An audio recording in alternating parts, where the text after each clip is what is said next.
मैं राघवेंद्र कुमार सिंह आपके अपने चैनल में एक बार पुनः स्वागत करता हूं और सीखने सिखाने की कड़ी में आज हम बात करने वाले हैं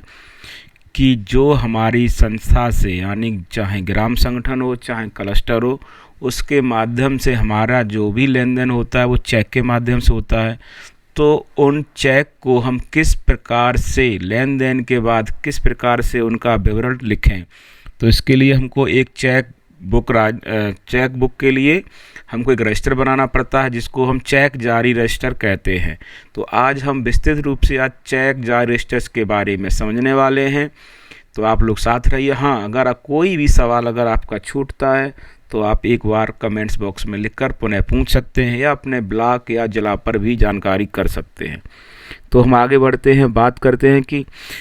इसकी परिभाषा क्या है। तो संकुल स्त्री संघ के माध्यम से किसी व्यक्ति या किसी संस्था को चेक जारी होने वाले दस्तावेजीकरण करने वाले पुस्तिका को चेक जारी रजिस्टर कहते हैं।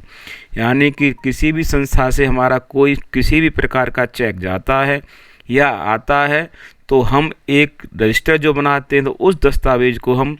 चेक जारी रजिस्टर कहते हैं। इसको बनाने से लाभ क्या क्या है, किसी संस्था को चेक जारी किया गया है ये मालूम चलता है, चेक के माध्यम से कितनी धनराशि किसी को दी गई है ये पता चलती है, ऑडिट में हमारा सहयोग होता है और हिसाब किताब हमारा साफ बना रहता है, इसमें किसी प्रकार की कोई त्रुटि होने की संभावना नहीं होती है। तो हम सबको सभी पता है कि हमारी जो भी संस्था हैं उनमें या तो जो लेन देन होता है कोई व्यक्ति हमेशा चेक के माध्यम से ही करता है और वो चेक या ग्राम संगठन जो हमारा है चेक के माध्यम से हमारे क्लस्टर को देता है और या इस हमारे जो समूह हैं वो हमारे ग्राम संगठन को देते हैं। जब हमारा ये क्लस्टर के पास सारे चेक आते हैं तो अपने पास एंट्री करते हैं उसकी और उन चेक को जाकर वो बैंक में जमा करते हैं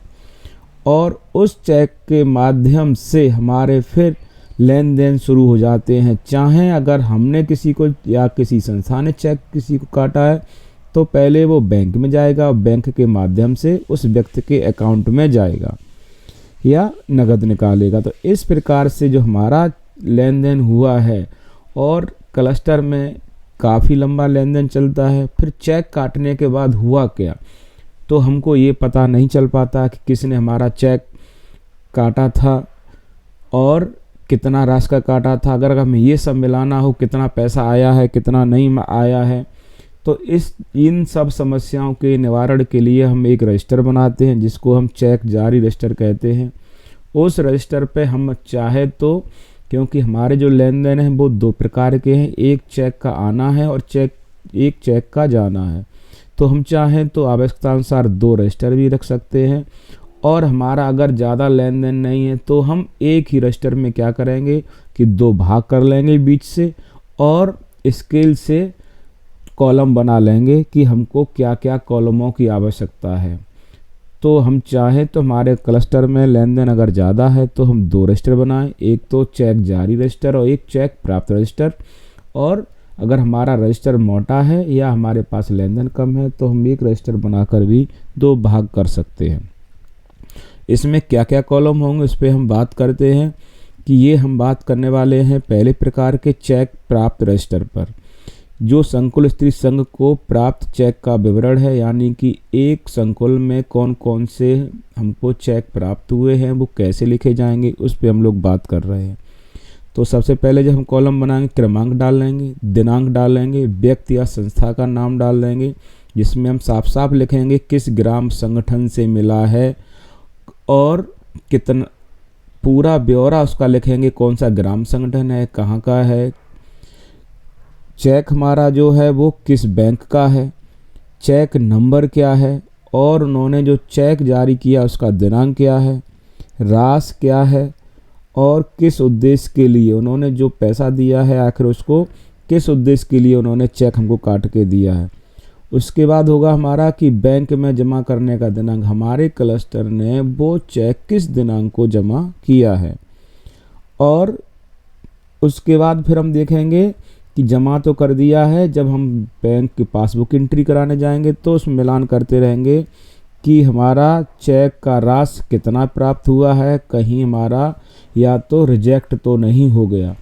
तो इस प्रकार से हम सारा विवरण क्लियर रख सकते हैं। तो जितने भी ग्राम संगठनों के चेक आएंगे उनको हम इसी प्रकार से प्रत्येक दिन के हिसाब से एंट्री करते रहेंगे, जिससे हम ये मिलान, क्योंकि कभी कभी क्या होता है जब हम चेक को तो प्राप्त कर लेते हैं और जमा भी कर देते हैं, मगर ग्राम संगठन के जो पदाधिकारी हैं उनके सिग्नेचर नहीं मिल पाते तो हमारा चेक भी रिजेक्ट हो जाता है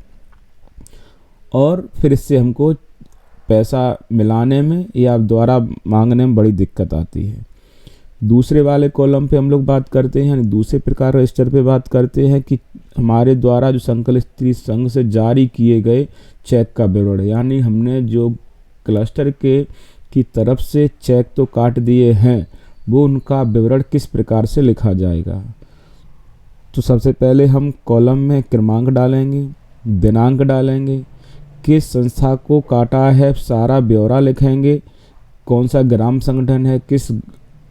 गांव का है या किसी व्यक्ति को दिया है, तो उसका नाम किस